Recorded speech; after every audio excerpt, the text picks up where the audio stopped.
que preparé incluye muchísimos versículos.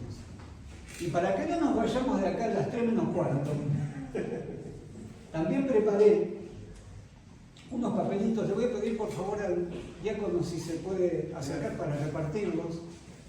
Y vamos a hacer lo siguiente. Muchas gracias, hermano. Vamos a hacer lo siguiente. Yo voy a ir pasando los versículos y los temas que tienen que ver con ese versículo, con esos versículos. Entonces ustedes van a notar qué tema es y los versículos. ¿Por qué? Porque ustedes van a tener una tarea luego.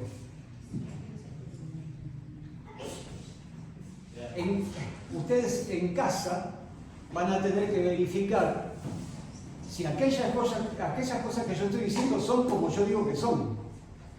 Porque a nadie le importa, ni en esta iglesia ni en ninguna iglesia, lo que yo digo, sino lo que dice la palabra de Dios. Eso es lo importante.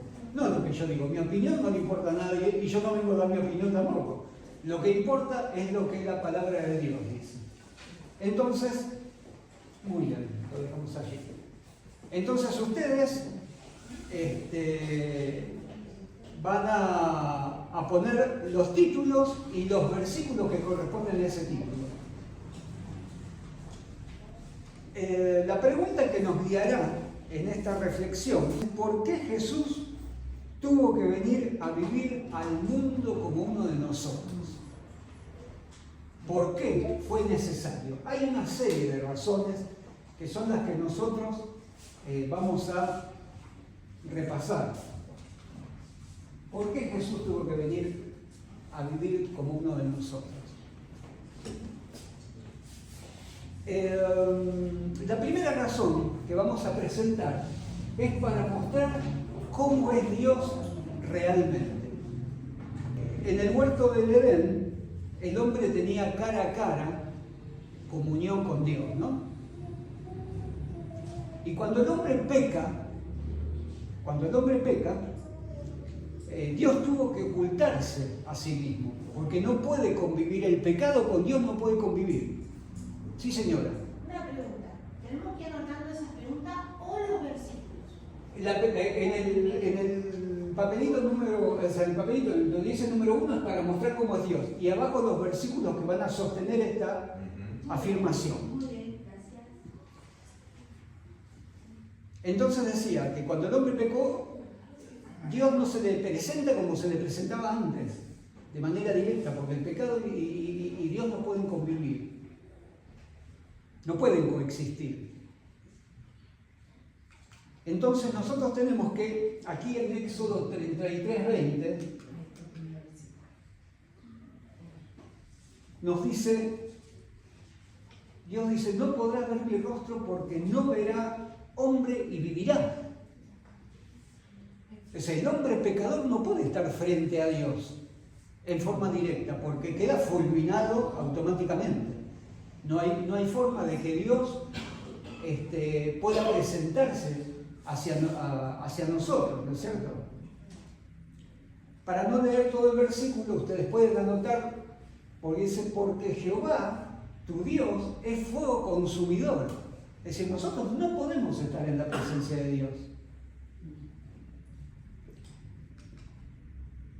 Primera de Timoteo también nos dice que quien solo tiene inmortalidad, que quien habita en luz inaccesible, a quien ninguno de los hombres ha visto ni puede ver. ¿Por qué ni ha visto ni puede ver? Porque moriríamos de manera automática. No podemos ver a Dios de una manera directa. Ahora, esto presenta un problema importante. Esto presenta un problema importante porque nosotros para ser salvos tenemos que conocer a Dios. Lo tenemos que conocer. Pero Dios no puede venir, ¿no? Entonces esa es la primera razón por la cual Jesús tuvo que venir a este mundo, para que nosotros lo podamos. Pero ¿cómo podía el hombre conocer a Dios si se tenía que ocultar? ¿No? Dice Juan que esta es la vida eterna, que te conozcan a ti. el único Dios verdadero. O sea, la salvación tiene que ver con el conocimiento de Dios. Entonces, en el Antiguo Testamento Dios se reveló de muchas maneras, por medio de profetas, de visiones, de sueños, por el Urim y el Tumim, ustedes recordarán. Pero estas revelaciones fueron bastante parciales, bastante incompletas. Y debido a que Dios no puede revelarse en su naturaleza divina, Jesús tuvo que encubrir esa naturaleza divina. No vino como Dios, con las actitudes de Dios, ¿no? Encubrió su gloria divina y tomó la carne humana. Vino, si bien él era 100% divino, vino como 100% humano. Y bueno, de esta manera reveló a nosotros pecadores, reveló cómo es Dios, pero lo hizo como ser humano.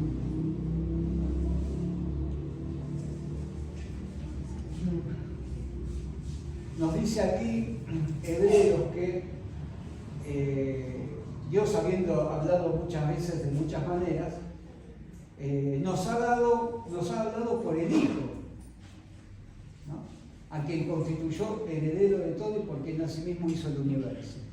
O sea, Dios se reveló a partir de su Hijo, ¿no? Jesús revela al Padre en Juan 14, 8 y 9. Dice, tanto tiempo hace que estoy con vosotros y no me has conocido, Felipe. Cuando Felipe le dice, muéstranos al Padre. ¿Cómo muéstranos al Padre? Tanto tiempo hace que estoy con ustedes y no me saben. Jesús tuvo que venir como hombre para revelar al Padre, para que nosotros conozcamos al Padre, al cual no podemos ver en forma directa.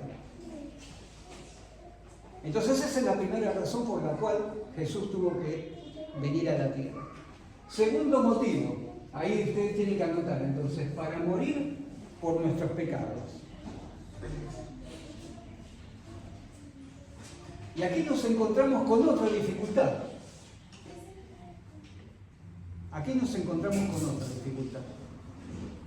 Dios es inmortal,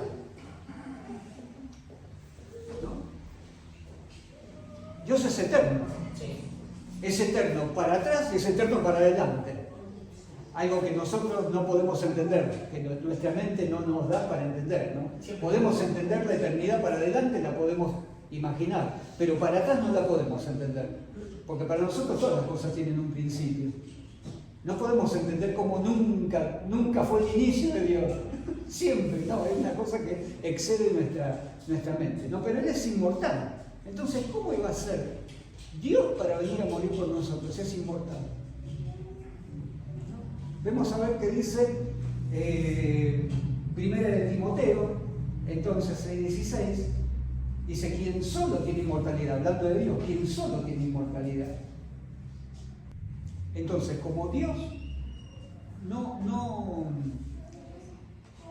puede morir, alguien tenía que morir por nosotros, porque la paga del pecado es muerte, dice Pablo, ¿no es cierto? Entonces alguien tenía que venir a morir por nosotros. Entonces ahí entra la figura de Cristo, para venir a morir en el lugar del hombre. Y efectivamente murió, ¿no?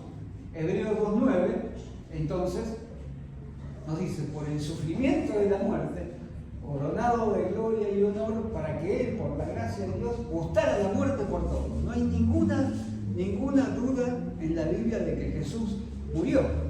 También lo dice Juan 19:30, ¿no? Son unos pocos versículos como para apoyar una idea que está muy plenamente expresada en la Biblia, ¿no? Él entregó su espíritu cuando dijo consumado es. Estamos bien, ¿no? Yo no confío mucho en la tecnología, entonces siempre estoy verificando que lo que yo hago acá esté allá también. Miren lo que dice esta cita, ¿no? Muy interesante. El que había dicho, yo pongo mi vida para volver a tomarla, salió del sepulcro a la vida que estaba en él mismo. Murió la humanidad, no murió la divinidad. En su divinidad, Cristo poseía el poder de romper las ataduras de la muerte. Él declara que tiene vida en sí mismo para resucitar quien Él quiera.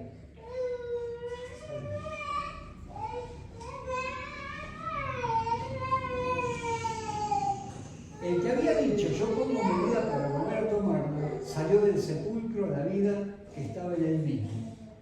Murió la humanidad, no murió la divinidad.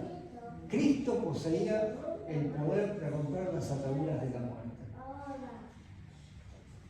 Él no necesita diariamente, como aquellos sumos sacerdotes, ofrecer sacrificios, ¿no?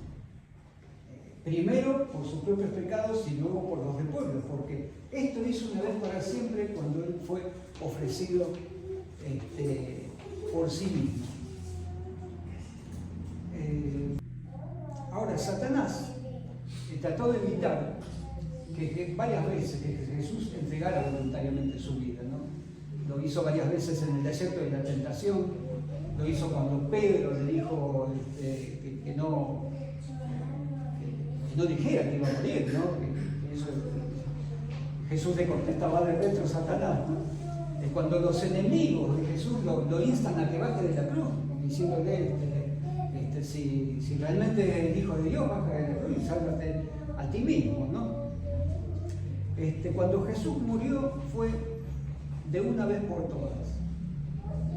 Y sus sacrificios se encargó del pecado con absoluta seguridad, ¿no? Él vino a morir por nosotros y fue realmente completo su sacrificio. Dice este versículo de Hebreos que Él no necesita ser sacrificado continuamente, ¿no? Una sola vez y para siempre, y lo decía en serio cuando lo decía. Tercer razón, para simpatizar con los pecadores e interceder ante el Padre. En el antiguo Israel, el sumo sacerdote debía ser un ejemplo de paciencia y de amor, porque representaba el Mesías, ¿no? Nos dice acá el versículo, porque todo sumo sacerdote, yo lo abrevié allí, para que presente ofrendas y sacrificios, para que se muestre paciente con los ignorantes y extraviados, ¿no? Los extraviados somos nosotros y también somos ignorantes, esa es la realidad.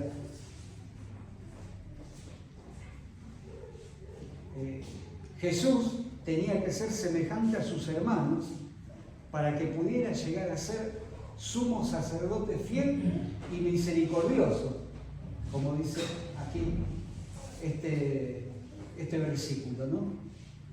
En Hebreos 2, 11, 14 y 17. Jesús tenía que ser semejante a nosotros que somos sus hermanos. Porque es muy diferente ver sufrir a una persona que sufrir uno. Es muy diferente. Yo puedo ver que ustedes por ahí que ya están tirados en la cama con 40 de fiebre, con dolores, y yo puedo decir, bueno, qué bárbaro, tratar de ponerme en los pies de la otra persona, pero la realidad es que uno no se puede poner en los zapatos de la otra persona en forma concreta, ¿no? El que está sufriendo, está sufriendo. Y entonces Cristo viene en forma humana a vivir como nosotros vivimos, para simpatizar con nosotros, para saber, o sea, hubiese sido, para nosotros hubiese sido muy cómodo decir, Señor, yo soy un pecador, vos viniste como Dios, para vos fue muy fácil, porque utilizaste todos tus poderes. Para mí es imposible vencer el pecado. Y yo hubiese tenido razón. Y todos mis pecados tendrían que haber sido borrados automáticamente, porque como yo no tengo los poderes que tuvo Jesús, entonces yo no puedo hacer nada con mi pecado. Sin embargo, Jesús vino para demostrar, bueno, eso lo vamos a ver en otro punto, pero vino en forma humana para simpatizar con nosotros e interceder con el Padre. Él vivió lo mismo que vivimos nosotros, tuvo las mismas tentaciones en la carne que tenemos nosotros y pudo vencer el pecado. Y comprende perfectamente porque Él caminó con nuestros zapatos. Tampoco necesitamos, hablando de intercesión, tampoco necesitamos una figura materna.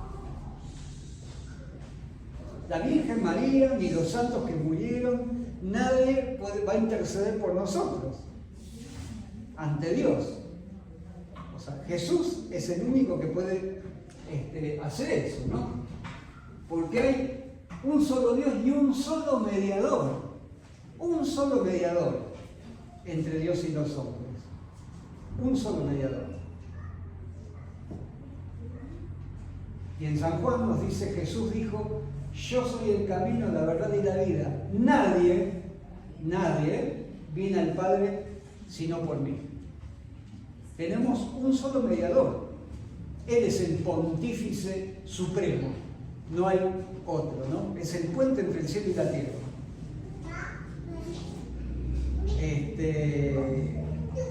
Dice Hebreos 7:25 también.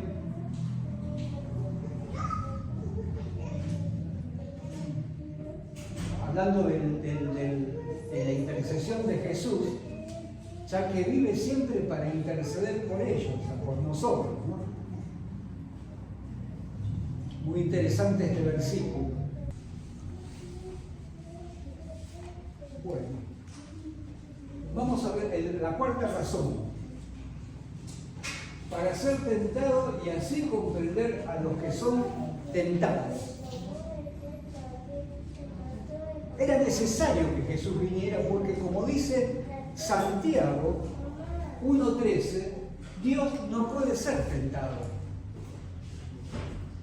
Pero Dios no puede ser tentado.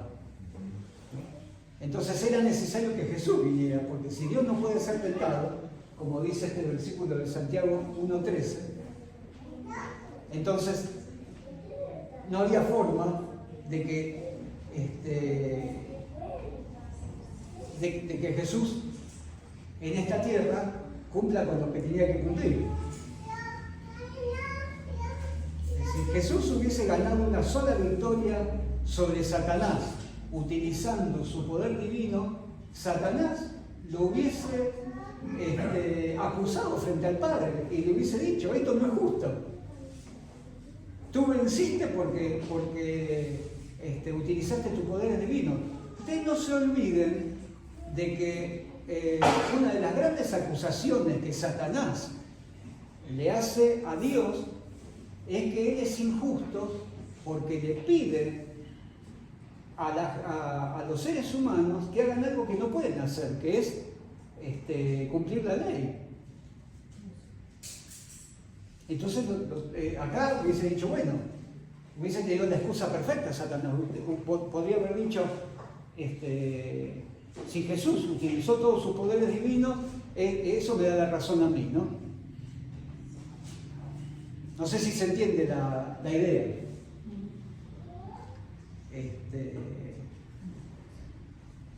Jesús venció todas las tentaciones que el demonio le puso utilizando exclusivamente su naturaleza humana. El poder que tuvo para lograr eso era la gran dependencia de Dios que tenía. No fue el poder humano, que tampoco nosotros tenemos. Nosotros para vencer el pecado necesitamos una total dependencia de Dios, ¿no? Él obtuvo victoria sobre la tentación como cualquier hombre, sin ninguna ventaja sobre nosotros.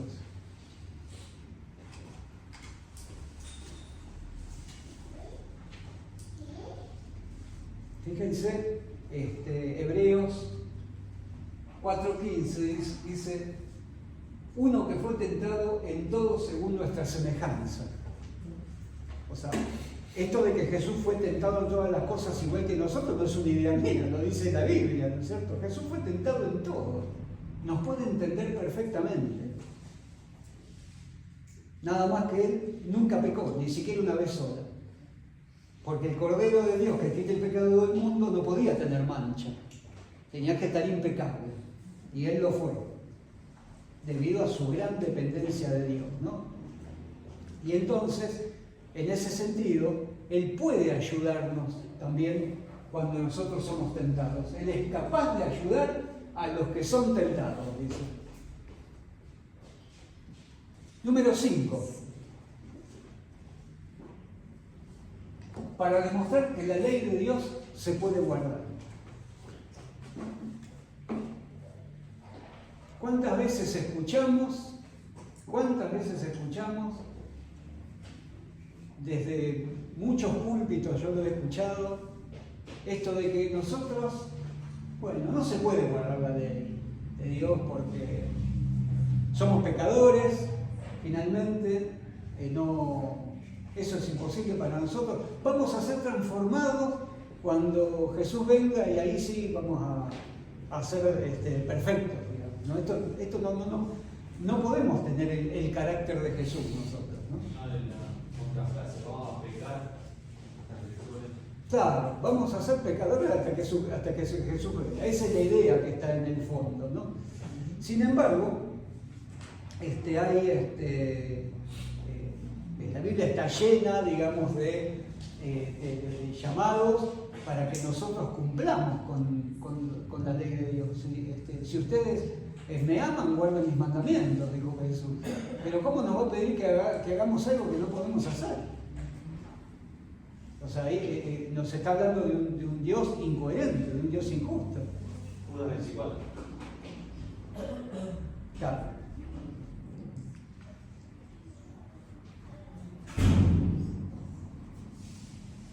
El que dice que permanece en él, dice Juan, debe andar como él anduvo. Eso es lo que nosotros tenemos que hacer. Ir como él anduvo. Y en otro versículo clave también de esto, Jesús quiere que sigamos su ejemplo, ¿no? Para que sigamos sus pasos. Primera de Pedro.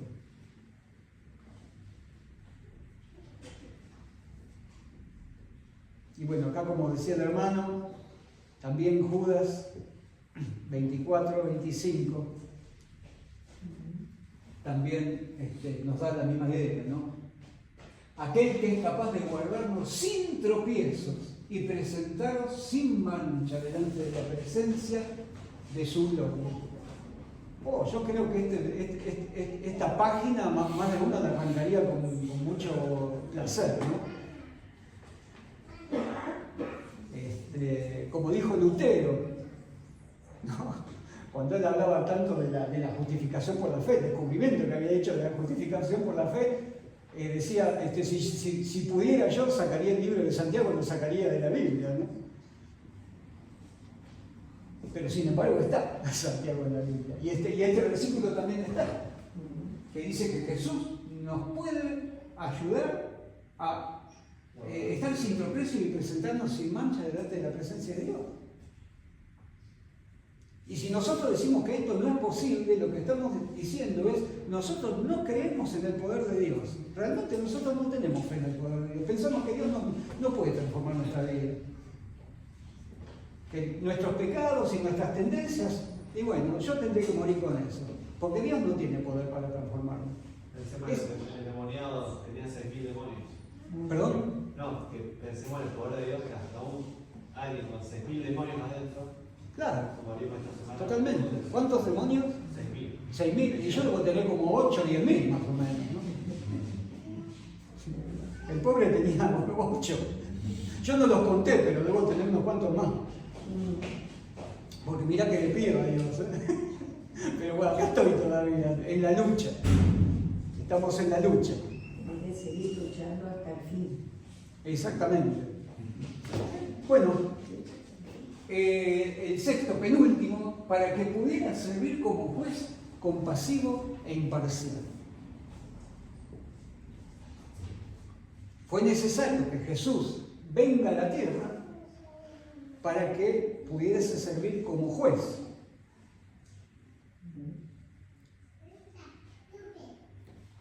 ¿Y dónde dice que no va a ser Dios quien nos juzgue, sino va a ser Jesús, ¿no es cierto? ¿Dónde es que lo dice? Bueno, lo dice en Juan, ¿no? Ahora, ya terminaron, digamos, de poner el título. Yo no. Alumno Pablo, usted siempre en la luna. No, escribo despacito yo. Bueno, Ya está. el Padre a nadie juzga, dice el versículo, ¿no? Y le ha dado autoridad para ejecutar juicio a quién? Al Hijo del Hombre. Va a ser Jesús el que va a montar el juicio. Y luego, en 2 de Corintios tenemos otro versículo clave, donde él dice que va a ser imparcial. Es necesario que todos comparezcamos ante el tribunal de Cristo, para que cada uno reciba lo que haya hecho en el cuerpo, sea bueno o sea malo.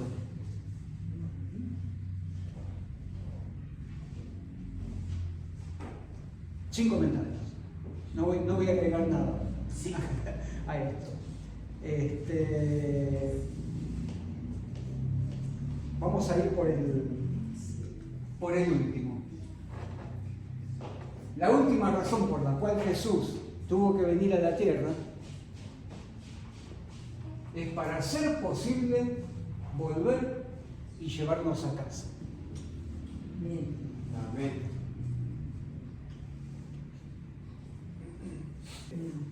Hace una promesa Jesús muy interesante, muy linda, ¿no?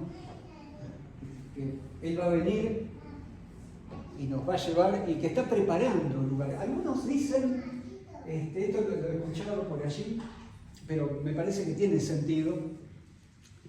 Algunos dicen que no es que Jesús va a construir mansiones para nosotros, ¿no? Sino que esas mansiones ya están construidas porque son las mansiones que dejaron la tercera parte de los ángeles. Que se dijeron, o sea, están en la tercera parte de los ángeles, dejaron ahí un campo inmobiliario allanel, tremendo,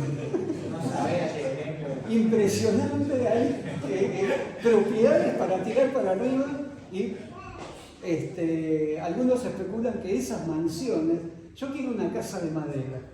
No sé en qué habrán pensado ustedes, pero yo quiero lo que nunca pude tener, una cabaña de madera. Espero que Dios me... De quebracho bravo. ¿Cómo? De quebracho bravo. Claro, no, de quebracho colorado. Entonces, así que, cuando acudimos a Jesús con arrepentimiento verdadero y confesión, y confiamos en sus méritos, pasan por lo menos tres cosas. Tan lejos de nosotros echó nuestras transgresiones como lejos del oriente está el occidente, dice. ¿Qué es lo que pasa? Él nos salva de la culpa del pecado. Jesús nos salva de la primera cosa. Jesús nos salva de la culpa del pecado.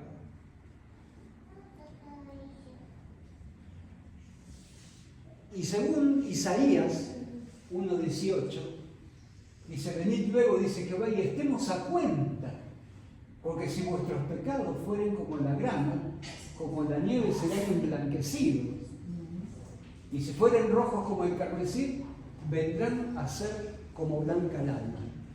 ¿Por qué? Porque nos salva de la culpa del pecado, pero también nos salva del poder del pecado. Porque Jesús no nos va a salvar en el pecado, nos va a salvar del pecado. Si nosotros estamos en pecado, no vamos a ser salvos. Jesús vino para salvarnos del pecado, con su poder salvarnos del pecado.